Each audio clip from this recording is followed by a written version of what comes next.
काशी की गलियों में जूते बनाने वाला एक साधारण इंसान जिस पर समाज हंसता था, वही आगे चलकर मीराबाई का गुरु बना। और जब उसने गंगा को सिर्फ एक सुपारी भेजी तो इतिहास बदल गया। तो चलिए शुरू करते हैं और अंत तक जरूर देखिए।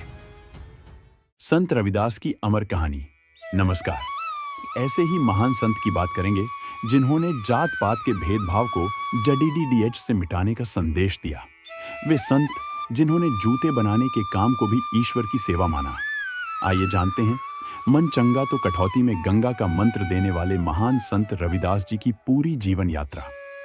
संत रविदास जी का जन्म वाराणसी के पास सीर गोवर्धनपुर गांव में हुआ था। उनका परिवार चर्मकार समाज से संबंध रखता था, जिसे उस समय समाज में बहुत नीचा समझा जाता था। बचपन से ही रविदास जी का मन सांसारिक सुखों के बजाय भक्ति में अधिक लगता था। उनके माता पिता ने उन्हें गृहस्थ जीवन में बांधने का प्रयास किया, लेकिन उनका हृदय तो जन कल्याण के लिए बना था। समाज के लोग अक्सर उनके काम और उनकी जाति का उपहास उड़ाते थे, लेकिन रविदास जी ने कभी किसी से द्वेष नहीं किया। वे शांत मन से अपने काम में लगे रहते थे। रविदास जी का मानना था कि कोई भी काम छोटा या बड़ा नहीं होता। वे जूते बनाने का कार्य पूरी श्रद्धा और ईमानदारी से करते थे। एक बार की बात है, एक साधु उनके पास आए और उन्हें एक कीमती पत्थर दिया जिससे लोहा सोना बन सकता था। रविदास जी ने उस पत्थर में कोई रुचि नहीं दिखाई। उन्होंने साधु से कहा कि मेहनत की कमाई ही सबसे बड़ी संपत्ति है। उनके लिए अपना श्रम ही सबसे बड़ी पूजा थी। उनकी इसी सादगी ने धीरे धीरे लोगों का ध्यान उनकी ओर खींचा। कहा जाता है कि एक बार एक ब्राह्मण गंगा स्नान के लिए जा रहे थे।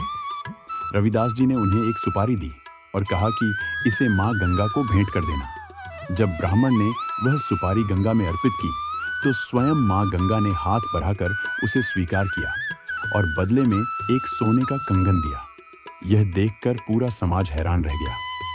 इस घटना ने लोगों को यह सिखाया कि भक्ति के लिए ऊंची जाति या धन की आवश्यकता नहीं होती।